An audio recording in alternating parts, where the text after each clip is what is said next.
All know that Mr. Galloway is a distinguished British politician, author, and broadcaster. He was elected to office in 5 general elections and sat as an MP for almost 25 years, both as a member of the Labour Party and later for the Respect Party, of which he was a founding member. From 1983 to 1987, he was General Secretary of War on Want, a British charity that campaigns against poverty worldwide. He is known internationally for his stands against the 2 Iraq wars and the war in Afghanistan. He opposed sanctions against Iraq and in 1998 founded the Mariam Appeal, which campaigned against the disastrous consequences sanctions had on the ordinary people of Iraq. In 2005, in testimony in front of the U.S. Senate committee, he turned allegations against him into a stinging rebuke of U.S. foreign policy. Mr. Galloway is also known for his support for the people of Palestine, a cause which he has supported since 1974. In response to the 2008-2009 Israeli bombardment of Gaza, Mr. Galloway initiated the Viva Palestina aid convoy to the Gaza Strip, which raised and delivered over £1 million worth of humanitarian aid, including ambulances, wheelchairs, incubators, medical supplies, school supplies, food, fresh water, clothing, and toys. And in 2010, he struck a blow for free speech in Canada when, as he promised in 2009, he would fight to overturn the Canadian government's decision preventing him from entering Canada. Please join me in giving a warm welcome to Mr. Galloway.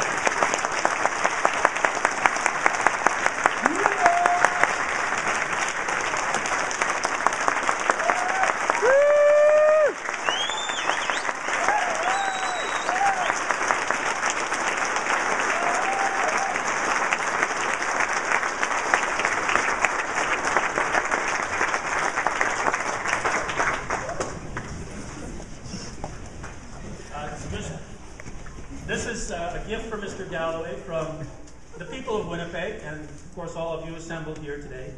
It is a Métis sash, and it is really symbolic of a struggle of the Métis people here and their fight for self-determination and against all the injustices of the Canadian state against them. And it's a struggle which goes on today and is by and large a measure of what kind of democracy we have in Canada today. So Mr. Galloway, please accept this on our behalf, and it'll keep you warm through the Canadian winter.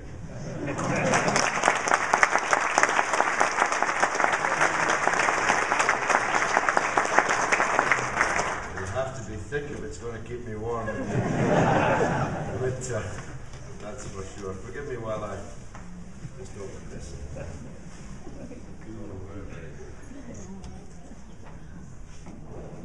How's that? Thank you. Thank you very much, Glenn, for the kind introduction, the last part of which I caught. If I'd caught it all, it would merely have reminded me how very old I'm getting. So the bit that I caught, I think, set the scene for the speech that I wish to make tonight. But first I must thank the church and the authorities of the church and all of you for braving this, well, for me, very cold night in coming to a public meeting. I'm very grateful for it. This is the 11th consecutive speech in 12 days that I have given, traveling huge distances from coast to coast to coast. The reason I'm finding it quite mild here this evening is because it was 37 degrees below on my last gig in Yellowknife near the Arctic Circle, where I discovered many things, not least the presence of 6 Palestinian families there who have now small children born in Yellowknife, about which more later. Every one of these meetings has been absolutely massive, as this one again is this evening, and I'm sure tomorrow afternoon's in Ottawa will be, which just goes to show that every cloud does indeed have a silver lining, because of course I really shouldn't have been here if it had been left to the government of Mr. Harper and Mr. Kenny. I would not be here. But as any bookseller could have told Mr. Kenny, the book that you try to ban usually ends up on the bestseller list. And we're definitely on the bestseller list now. And the story isn't over yet, because although we won a magnificent victory, thanks to a legal team which worked entirely for free and assembled a case against Kenny's slandering of me and his twisting of Canadian law to try to criminalise what is an entirely legitimate strand of thought in Canada and around the world, we still have some distance to travel, and I intend to travel it. You see, what Mr. Kenny said about me could not have been more serious. He said, in public and repeatedly, and indeed repeated it yesterday, that I was a terrorist, that I was a threat to Canada's national security. Now, it doesn't get much more serious than that. I had sat at the time that he first said it in the mother of all parliaments in Westminster for almost 25 years. It must have come as a surprise to Her Majesty to discover that the Member of Parliament, who'd met her many times in Buckingham Palace, was a secret terrorist, harbouring, bizarrely, a threat to Canada's national security. It must have come as a big surprise to all the speakers of the British Parliament under whom I had sat, regularly chosen as the Parliamentarian of the Year, as the Parliamentary Debater of the Year, all the while that I was dilating on issues great and small, domestic and international. All the while I was a secret member of a terrorist organisation and plotting one day to visit my wrath on the national security of Canada. It came, I'm sure, as a big surprise to the security services of the United States of America under George W. Bush, because the CIA were ignorant of what Mr. Kenny knew. They allowed me to enter freely and traverse the entire territory of the United States of America, giving speeches at meetings such as this. Mr. Kenny was smarter than the CIA. He knew what they didn't know. And of course, we discovered, after a mighty battle in the courts, that the Canadian security services themselves, in writing, informed Mr. Kenny that both of these allegations were false. In writing, the Canadian security services said that I was not a threat to Canada's national security and I was not a terrorist. An unremarkable point, but nonetheless, it's come to something when you have a government that has a security service in its employ which tells them that they're telling lies, but the government goes on telling those lies to the public. And that's why I have to say to you that though the offence against me was considerable, the offence against you was much, much more serious. Because what it established, and what Justice Mosley's 60-page caning of Kenny, across a 60-page judgment, what was established was that you have a government of liars and deceivers who are planning to take your rights away, and if that doesn't make you angry, you're not a political people.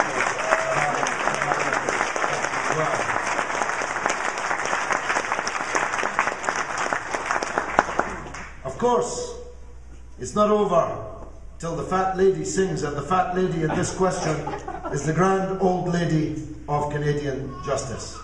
And I have now begun legal action against Jason Kenney, the Canadian government, and their factotums in their political offices, and I'm going to pursue that legal action until I have obtained justice. Now, I know that's a mixed blessing for you as Canadian taxpayers. Mr. Kenney has already cost you a pretty penny in this whole affair, and it's going to cost you a pretty penny more. But here's the good news. Every cent that we raise in compensation from this case will be spent here in Canada building the anti-war movement even bigger and stronger than it currently is. Look on it as a kind of win-win. I win, you win. The anti-war movement wins. That would be the ultimate justice, wouldn't it, out of this whole affair. Now, I don't want to mislead you. There are limits to freedom of speech. I'm not someone who believes in freedom of speech without limits. There are two limits. One of them is the limit that you may not defame or slander or libel someone in your exercise of your rights of free speech. And slander, defamation, libel can be an expensive business, as Jason Kenney is about to find out. But there is another limit. And that limit is that it is unconscionable to exercise freedom of speech, to whip up racial or religious hatred. To whip up hatred against people because of what they are. Not for what they've done, not for what they believe in, but because of who and what they are. That's called racism. And I have, as the introduction I'm sure made clear, been all of my life a boy and man of the left. I joined the Labour Party at the age of 13. At the age of 5, I was handing out leaflets in elections at school gates. I have spent my entire life, which by the grace of God has now been quite a long one, and I have spent that entire political life on the left fighting racism in all its forms. And the idea, which appeared to be one of the reasons why Mr. Kenney banned me from Canada and has been a constant catcall in the media since I arrived, that somehow I might be a hater of Jews, in other words, a racist, is as absurd as it is insulting and offensive. How could somebody like me be against Jews? Marx was a Jew. Trotsky was a Jew. Einstein was a Jew. Epstein was a Jew. Joe Slovo, the leader of the armed forces of the African National Congress, was a Jew. Noam Chomsky is a Jew. There are thousands of Jews in Canada marching with us for Palestinian rights. There are hundreds of thousands of Jews around the world in our campaign for Palestinian rights. I have nothing against Jews, nothing against Judaism. How could I? We are against the racist apartheid ideology of Zionism and its practice in the apartheid state of Israel. That's what we are against.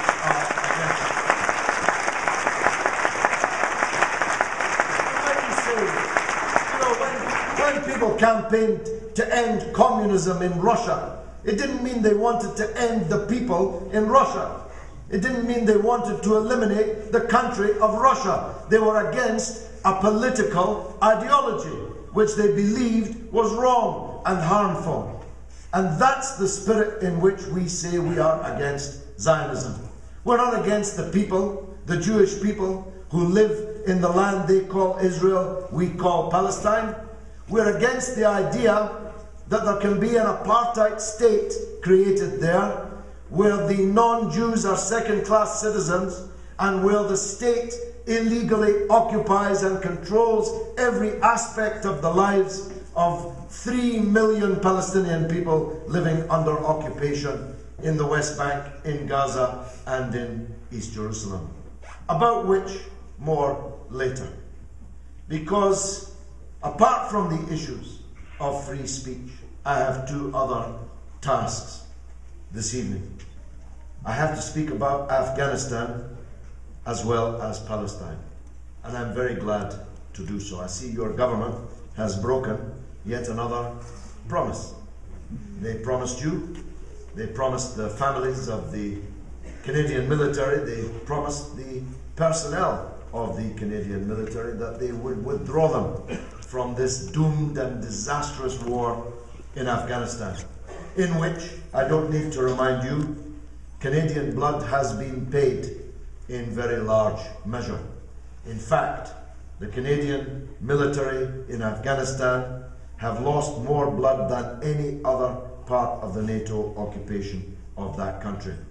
As a proportion of the size of your participation in that occupation, Canadian lives and limbs have been lost in wholly disproportionate measure, greater than any other. That was a good reason, along with the overwhelming feeling that exists in Canada, according to the opinion polls, for your government to announce its withdrawal. But that was another promise broken. You're staying, not leaving. In fact, you're staying for another 4 years. But this time, you're only going to be training. Does anyone in Canada ever ask the question, how come the Afghan army needs quite so much training? For 10 years, they've been trained by the occupation armies that invaded and occupied Afghanistan. I'm going to tell you what the budget for training of the Afghan army is.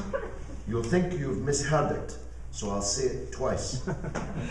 The cost of training Hamid Karzai's puppet regime army, paid for by Western taxpayers, including every one of you, is $1 billion per month. $1 billion per month for 10 years has been spent on training the Afghan army with no noticeable improvement in their performance. Nobody's training the Taliban, and they're doing quite well. We're spending $1 billion a month training Karzai's army, even though, according to the United States government, just last month, fully 35% of those trained by us disappear out the back door and join the Taliban, where the wages are apparently higher. Well, you can understand. Once Karzai's had his cut, once his drug-dealing brother has had his cut, once the warlords in the provinces have had their cut, well, there's not much left for the soldiers. So 35% of them disappear and join the Taliban after having been trained at great expense by us.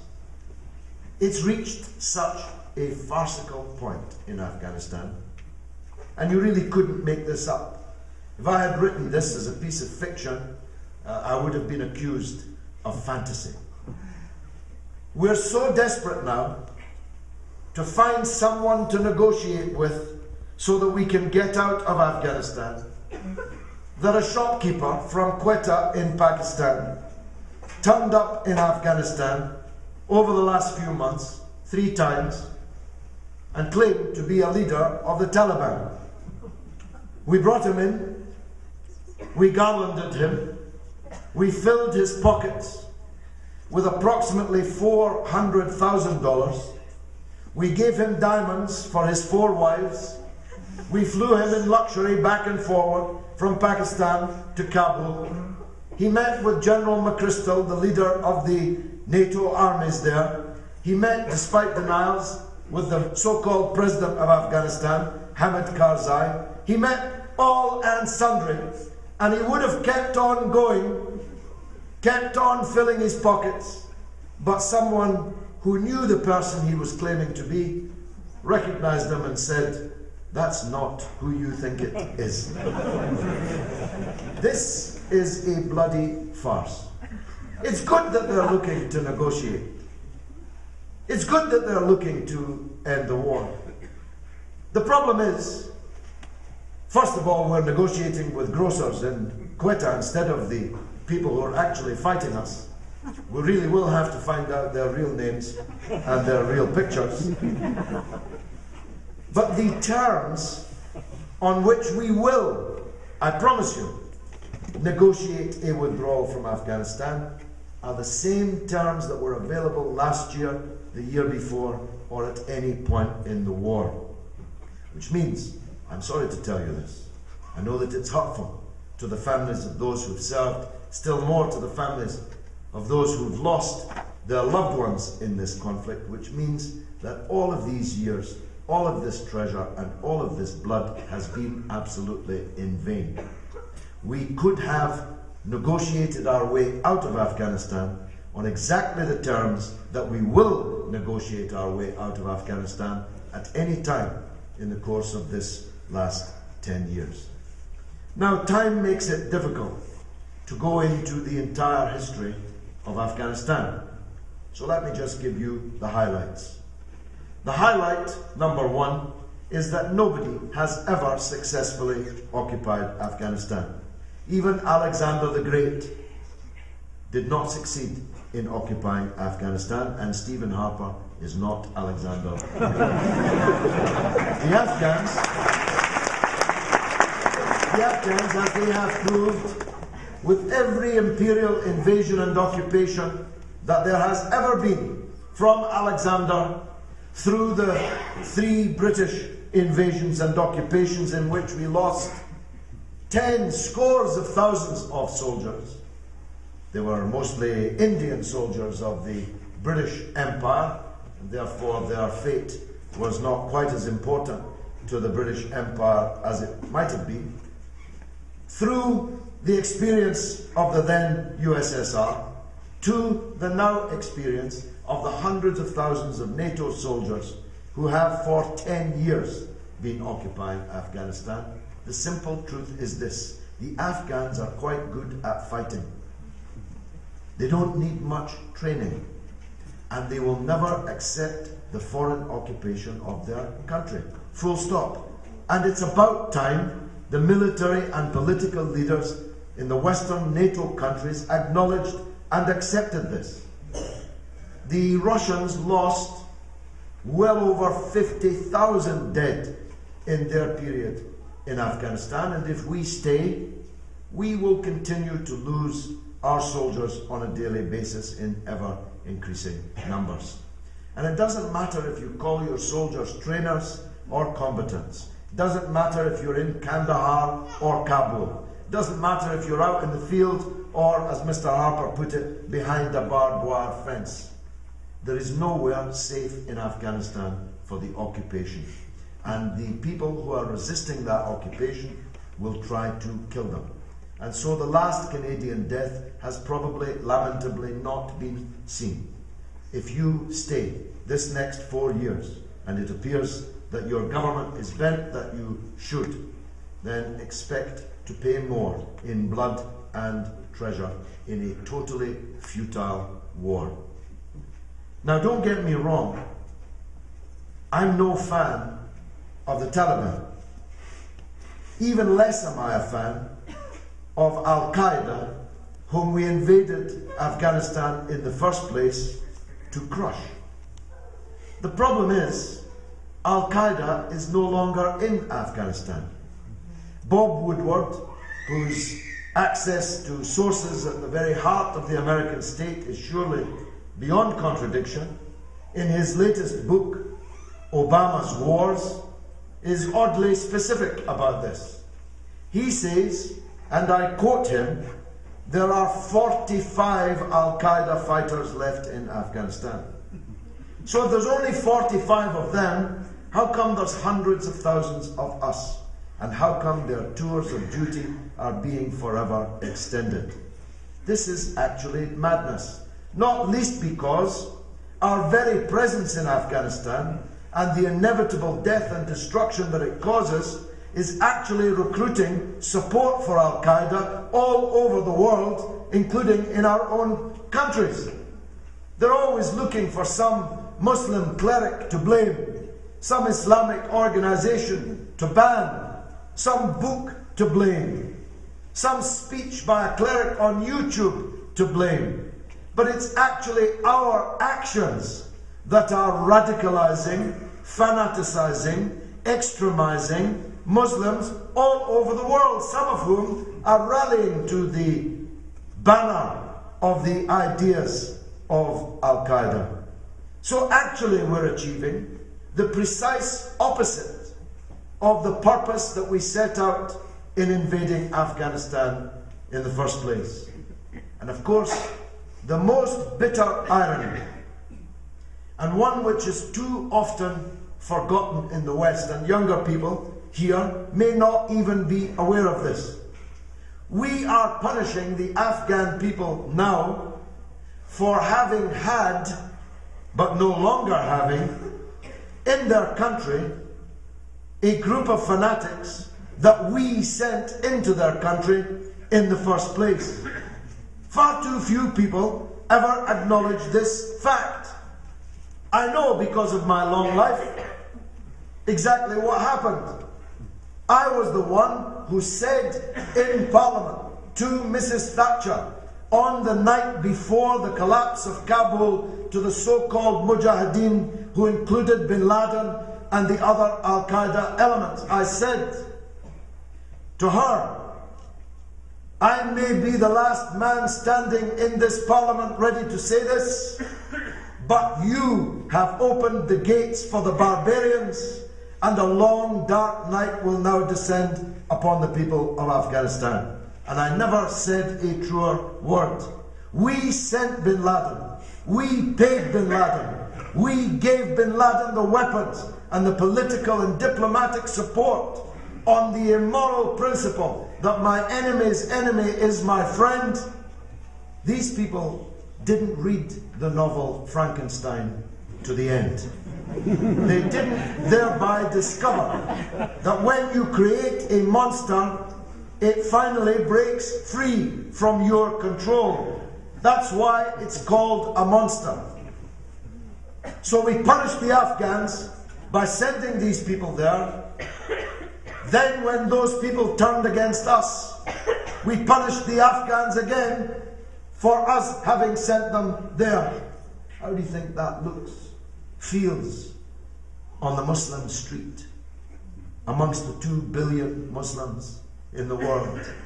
That hypocrisy, that double standard is part of the reason why we have in the Muslim world a swamp of bitterness and hatred against us, out of which these monsters, bin Ladenism and this extremist Salafist sect has grown ever stronger.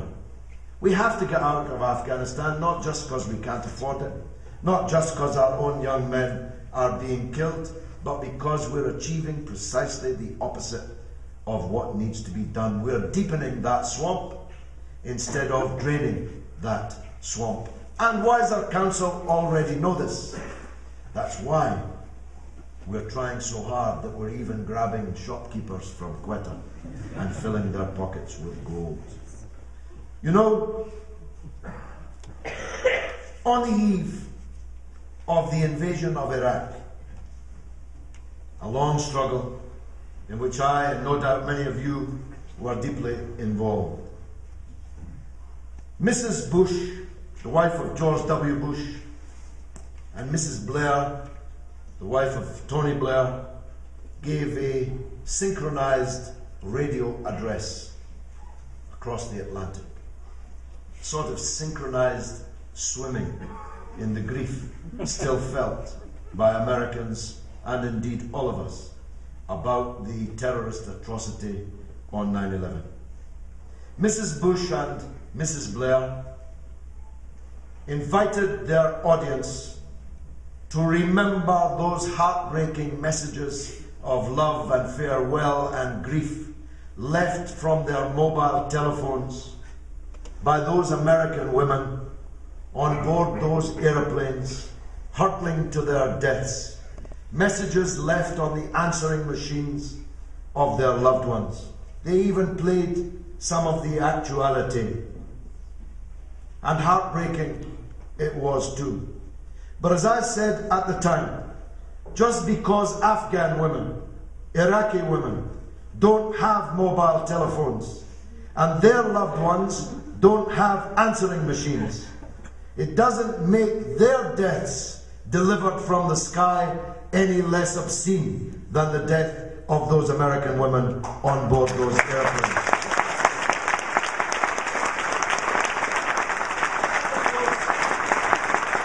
Of course, everyone acknowledges that, and audiences clap that. But if we search our hearts, we all know that it's not true. We all know that whilst the victims of the terrorist atrocity on 9/11 will never be forgotten, the Afghan and Iraqi and Lebanese and Palestinian victims were never known in order to be forgotten, because their blood is much, much cheaper than the blood of Americans and British and Canadian and Israelis. That's the melancholy truth. Cheaper to us, at least, in the West, but not cheaper in the Muslim world, not cheaper amongst the 2 billion Muslims who know that we don't care about their victims, and which contributes, therefore, to this rage which is present amongst the peoples of the Islamic world, 2 billion strong. This truth must be grasped.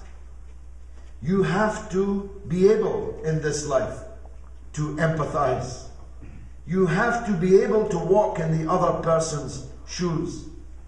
When a wedding party in Afghanistan is obliterated from the sky by accident, and huge numbers of Afghan women and children are incinerated by razor-sharp steel, red hot, by sheets of flying glass, it doesn't even make the news in brief in most Western newspapers. No one will ever go there to find the names of the victims, to show you their picture, to show you their weeping relatives. No one will ever even count them, whilst our own deaths are enumerated and explained and mourned and grieved. It's right that they are, but it's our failure to understand that the victims who are Afghans outnumber the victims who are Canadians or British or American by thousands, thousands to one. It's our failure to understand this which is fueling this rage. On the 7th of July 2005, in my own constituency in East London, a terrorist atrocity took place. 7/7, we call it. 55 innocent people were murdered in an act of mass murder. Hundreds were maimed, many of them forever. It was a catastrophe. It happened in the early morning. I myself went to the underground station where one of the underground trains had exploded. I saw the dead and the dying and the broken being carried from the underground by the emergency workers. Statistically, London being London, the vast majority of those victims almost certainly had been opposed to the wars in Iraq and Afghanistan, which the murderers had claimed they were seeking to avenge. Innocent people were killed and maimed as an act of punishment against guilty people, none of whom travel on the London Underground. I said in Parliament that afternoon to Mr. Blair, what happened this morning in London was an act of mass murder. Punishing innocent people for the crimes of guilty people is a sin in any religion, a crime in any language. The difference, I said, between me and you is that I'm against it, whether it's carried out by a man with a beard and a turban in the Tora Bora, or a man in a suit in the White House, or Whitehall, or Tel Aviv, or Ottawa, or anywhere else where these dastardly events are planned and executed from.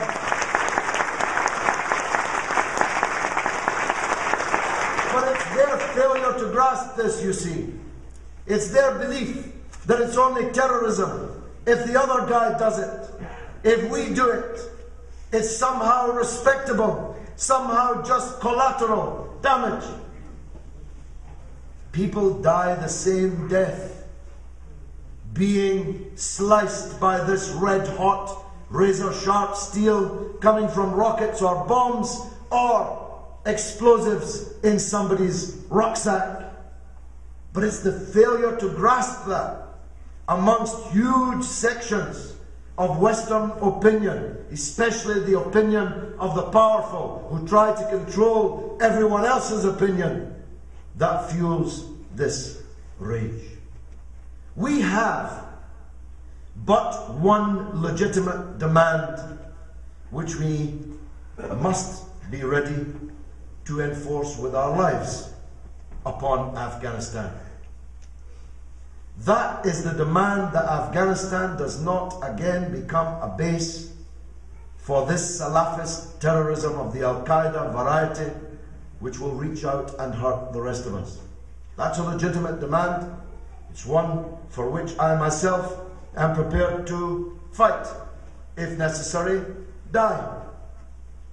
But there is no Afghan government at any time in the last decade that would not be prepared to negotiate that with us. The Taliban are not Al-Qaeda. Al-Qaeda are not in Afghanistan. They're everywhere else. The Taliban are just people who are fighting to get rid of the foreign occupation of their country. And if we end the occupation of their country, we can do so on a guarantee that this will not happen again. That's what we should be concentrating on. Instead, media commentators deliberately conflate these two phenomena. One, Al-Qaeda, is a pan-Islamic group of obscurantists who are ready to strike anyone, anywhere. The Taliban are just guys in sandals in their own country fighting to get foreigners out of their own country. It's not beyond the wit of our diplomats to negotiate a settlement with them. And indeed, we shall have to do so and will do so. That doesn't mean, going back to an interview I did with CBC Radio earlier this evening, that I'm not concerned about what happens in Afghanistan thereafter in terms of their policies. I've always been interested in Afghanistan's internal policies and development. It doesn't mean we shouldn't support movements and struggles for freedom and development in Afghanistan. But that's a different thing from invading them and occupying them.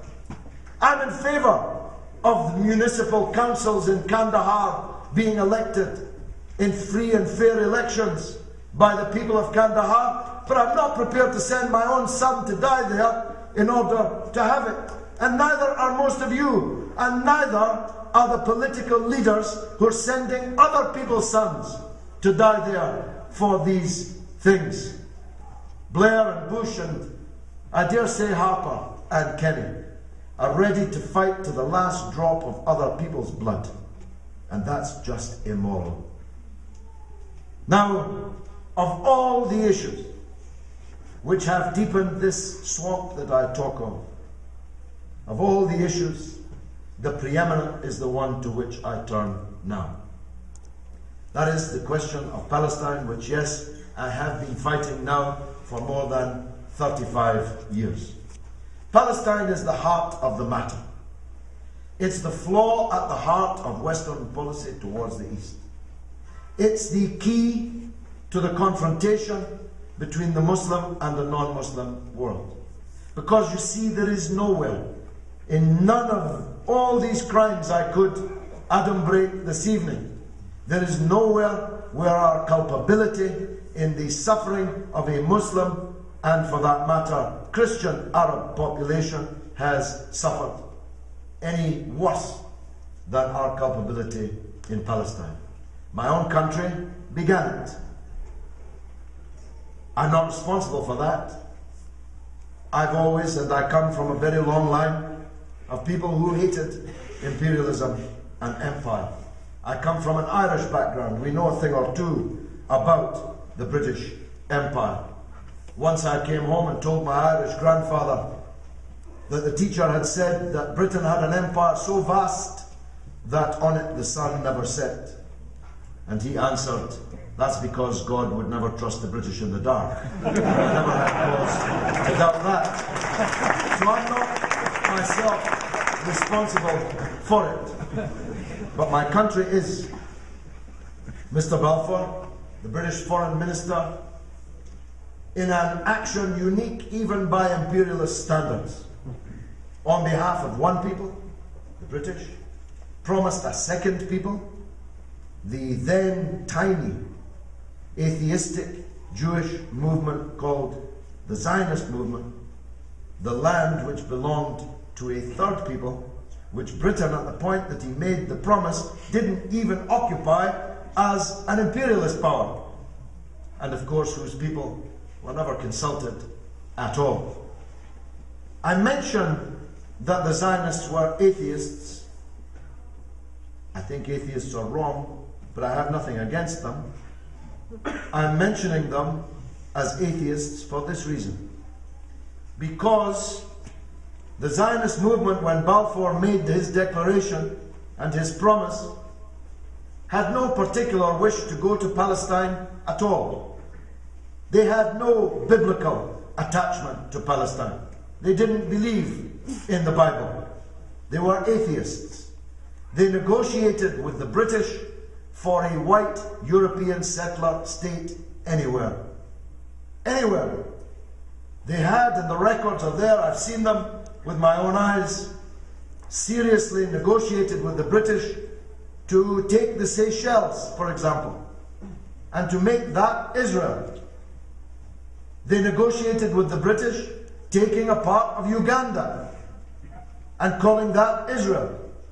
They negotiated with the British the taking of Patagonia in Latin America and called that Israel.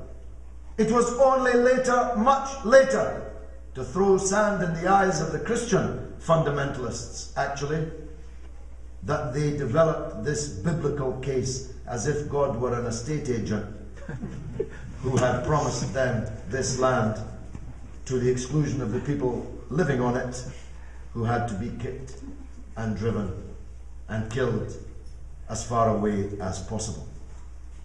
The British culpability in this catastrophe, or Nakba as it's known in Arabic, is total. As is the culpability of the United States of America, which took over the imperial mantle after the Second World War and the creation of this Zionist state, and who have paid for it, who have armed it, and who have protected it diplomatically and politically ever since. The culpability of the European Union to the crimes committed by this Zionist state is also total. Israel is treated by the European Union as if it were a European country. It trades with the European Union as if it were a member of the European Union, even though its human rights record, its record as a lawbreaker, its record as a breaker of United Nations Security Council resolutions would preclude it ever being admitted to the European Union if it was in Europe. But the culpability doesn't stop there, does it? Because you in Canada have now a government which has reduced your country to little more than an embassy of the most extreme Israeli government there has ever been. Mr. Harper boasts that he's ready, no, that you're ready to pay any price. That's what he said. Pay any price to stand shoulder to shoulder with this extremist government of Netanyahu and Lieberman. He could have added, Kennedy-esque, bear any burden for Israel. You're already paying that price. Your election to the Security Council of the United Nations ought to have been a foregone conclusion. Given Canada's reputation in the world in the past, it was inconceivable you would have been trounced by Portugal in that election. But you were trounced, as Mr. Harper himself conceded. You paid the price for standing inseparably, shoulder to shoulder with the government of Israel. He said, this is a badge of honor. I say it's a badge of shame. And either way, it's not a price that you should be prepared to pay.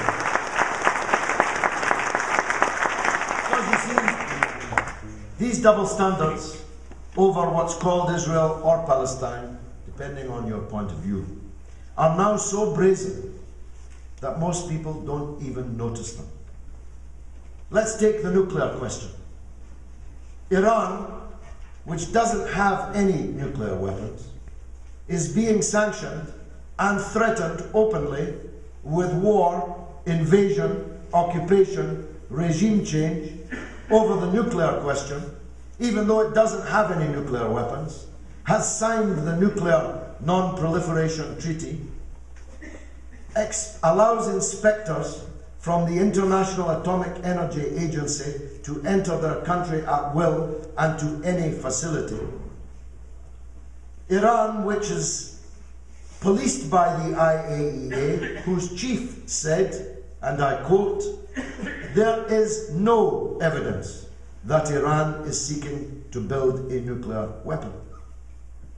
But Israel, on the other hand, has hundreds of nuclear weapons, illegally acquired, undeclared to the international community.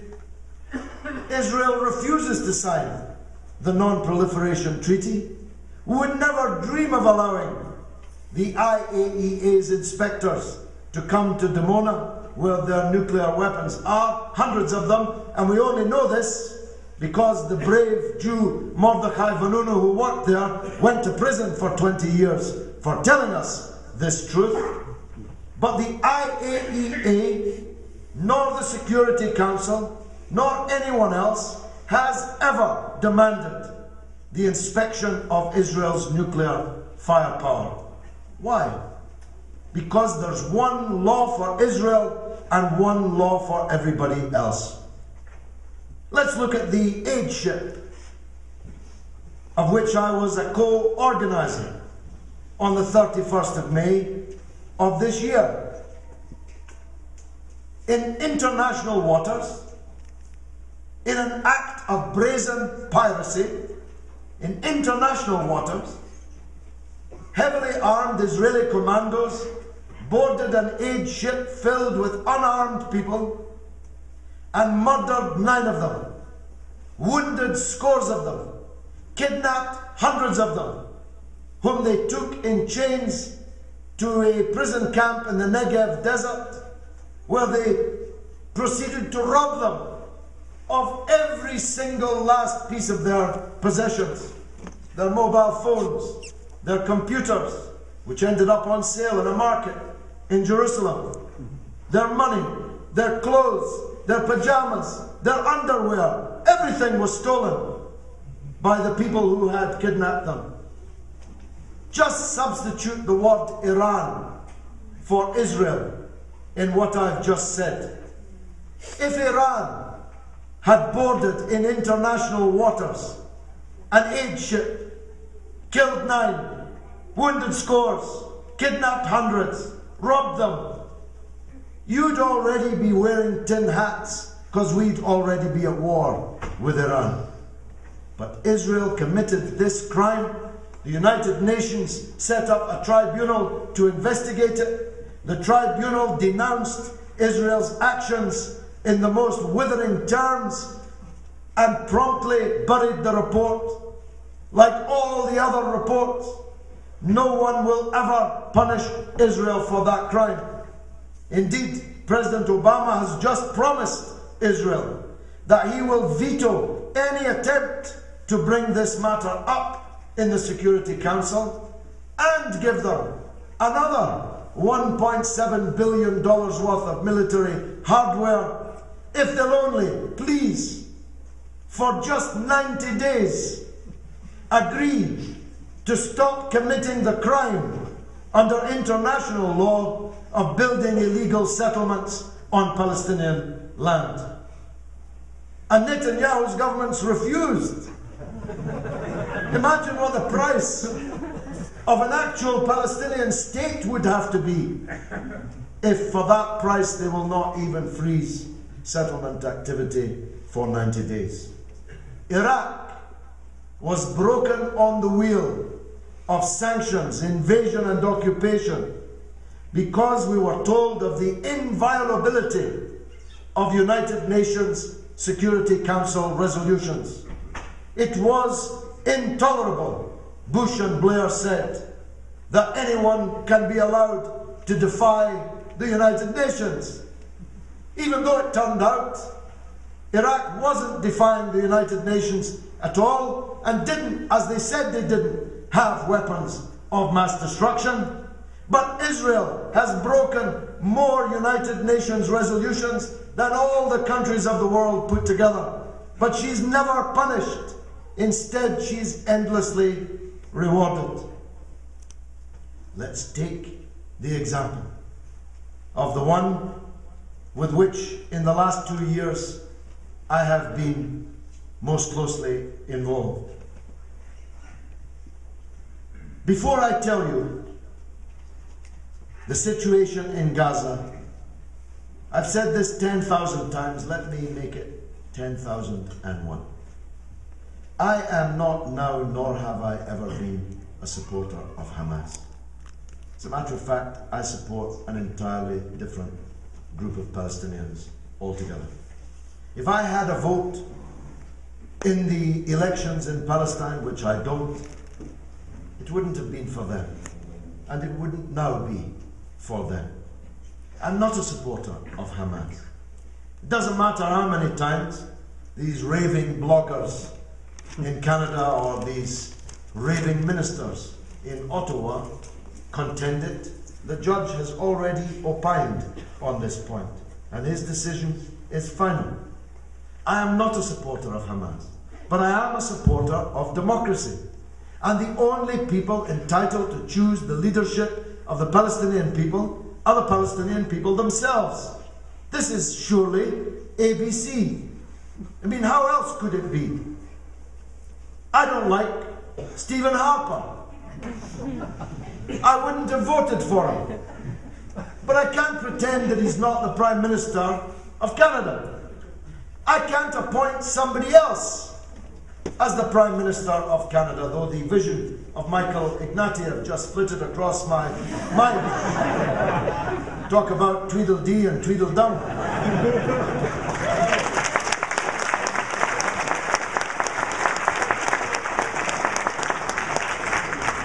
Two cheeks of the same backside. I can't appoint Ignatieff or Layton or anyone else as the leader of Canada. I have to accept the outcome of the elections in Canada. Well, as we say we're fighting for democracy every time we go to war, the Palestinians had democracy. They had an election. It was the only free democratic election ever held in any Arab country ever in all history. It was described by Jimmy Carter, no less, as pristine. Pristine, crystal clear, transparent, perfect. We just didn't like the result. So what did we do? We immediately imposed a siege to starve the children of the voters, to punish them for how their parents had voted. How democratic is that? That's hypocrisy, not democracy. But that's exactly what we did, and that siege has now lasted for 4 long years. Now, 80% of the people of Gaza are refugees. That means they're entitled to the protection of the international community. 80% of the Palestinians in Gaza are unemployed. It's a magic number. 80% of the Palestinians in Gaza are living on $1 a day. And 80% of their children are either, according to the United Nations Commission for Children, malnourished or undernourished. What are we doing about it? Well, in your case, you're supporting it. Canada has supported this siege from the first day and continues to support it. Even though it was imposed for no other reason. It wasn't about rockets. It wasn't about charters. Google it and see. It was immediately imposed when Hamas won the election in Palestine. And of course, not content with merely starving, not content with merely besieging, for 22 days, from the 27th of December 2008, the world watched silently as something that hasn't been seen in this world since the end of the Second World War took place. 1.6 million Palestinians living in what David Cameron, the British Prime Minister, called an open-air prison camp, were locked up. All the gates were locked. Nowhere to run to, nowhere to hide. And death and destruction was rained down upon their heads for 22 days and nights. 1,416 Palestinians were killed. Most of them were women and children. Most of them were civilians.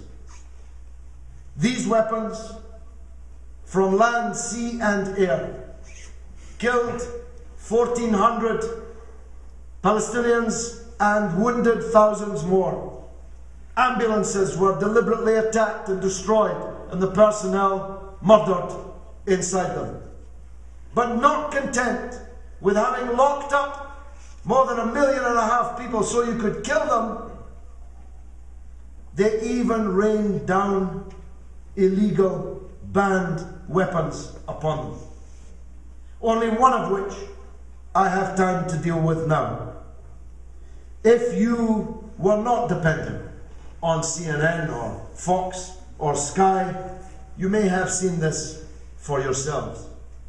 White phosphorus gas dropped from aeroplanes on 1.6 million people locked up for the duration. Do you know about white phosphorus gas? Imagine a state, though we don't accept this nomenclature, but calling itself the Jewish state, dropping gas on people in an open-air prison camp. I know all about white phosphorus gas because I happened to be in Beirut in 1982 when Israel invaded Lebanon, swept through the south, surrounded the capital Beirut, began systematically to reduce it to rubble and ash. I went to the hospitals and saw the victims, mainly children, of white phosphorus gas. They were breathing white smoke out of their noses and their mouths, which they would continue to do until they died. Because that's what you do with white phosphorus, you see. When you breathe it in, you can't get it out. It cooks you to death from the inside. The body literally bakes to death. There is no treatment. There is no antidote. There is nothing that you can do. And I saw them. I watched the children dying with this smoke coming out of their mouths and their noses. I never thought that I would ever see it on television because, of course, back in 1982, the media was much less able to report these things than it currently is. But there, during those 22 days, and I hope you, watched this gas falling amongst the people with exactly the same result. You may have seen, as I did, the area of Zaytun on the edge of Gaza City, absolutely leveled by the invaders of the so-called Israel, so-called Defense Force, which reduced to absolute rubble this entire area.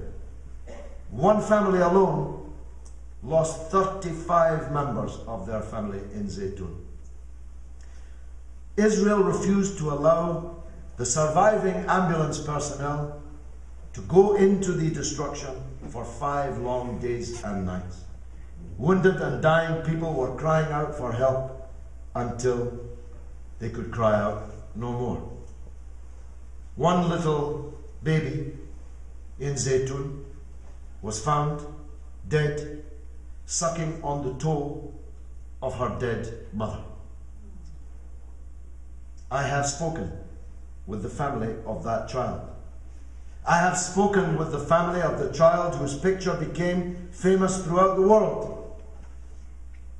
When the ambulance man finally got to her, he held up her little body burned to a crisp, minus her legs, which had been eaten off by the dogs roaming the destruction, the killing fields of Gaza. I myself interviewed a little girl. Here I'm addressing the Muslim and Arab people in the audience particularly. I interviewed a little girl aged 11 who had been staying with her grandmother when she got the news that her house had been hit by a rocket. She raced with her grandmother to the scene to discover that her mother and her father and all 5 of her brothers had been killed. She was now an orphan with only an elderly grandmother in the world. I spoke to this little girl, and this is what she said. Where is this great Arab world that they teach us about in school? Where is this ummah that they teach us about in school? Why did they leave us alone to face this? What did we do to deserve to be left alone to face this? I had no answer for the girl. I don't suppose you do either. But one thing is true, that if the silence at best, complicity in the case of Canada and the United States at worst, was bad enough, the pitiful, miserable, unspeakable silence and paralysis of the Arab regimes and the Muslim world in the face of this great crime. No words, and I'm good with words, no words that I can find can sum up my feelings or that girl's feelings about them.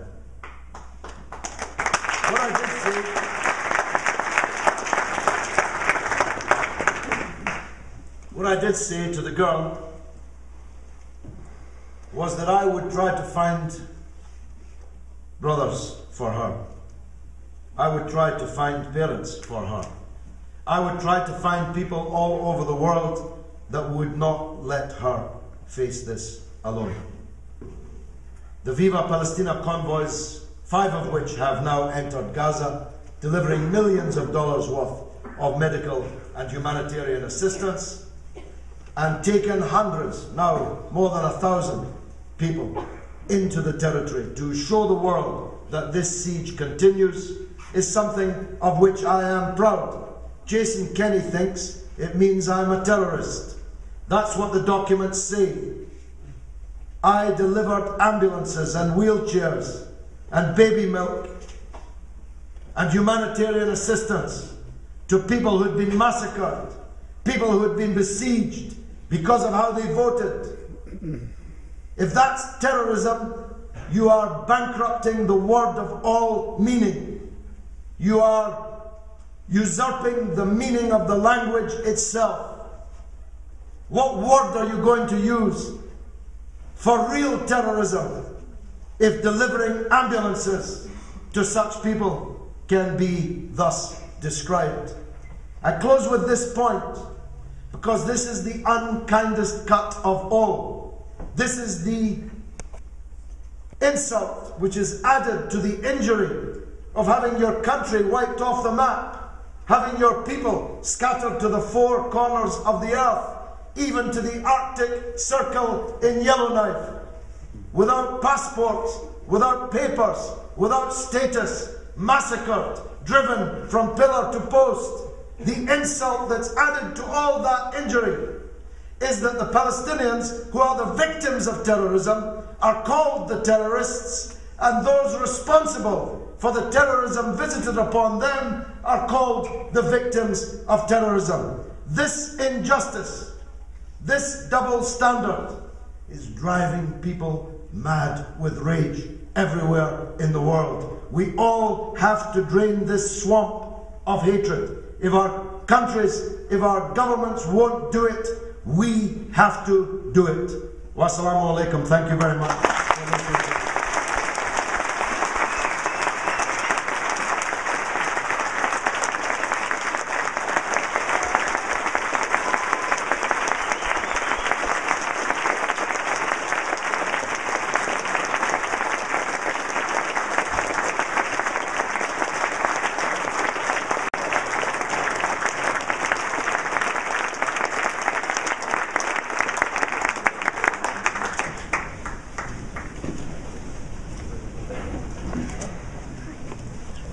Before we move to the question and answer period, and there will be an opportunity for question and answers, and I ask you all to stay, I'd like to ask Julie Gard, coordinator of the latest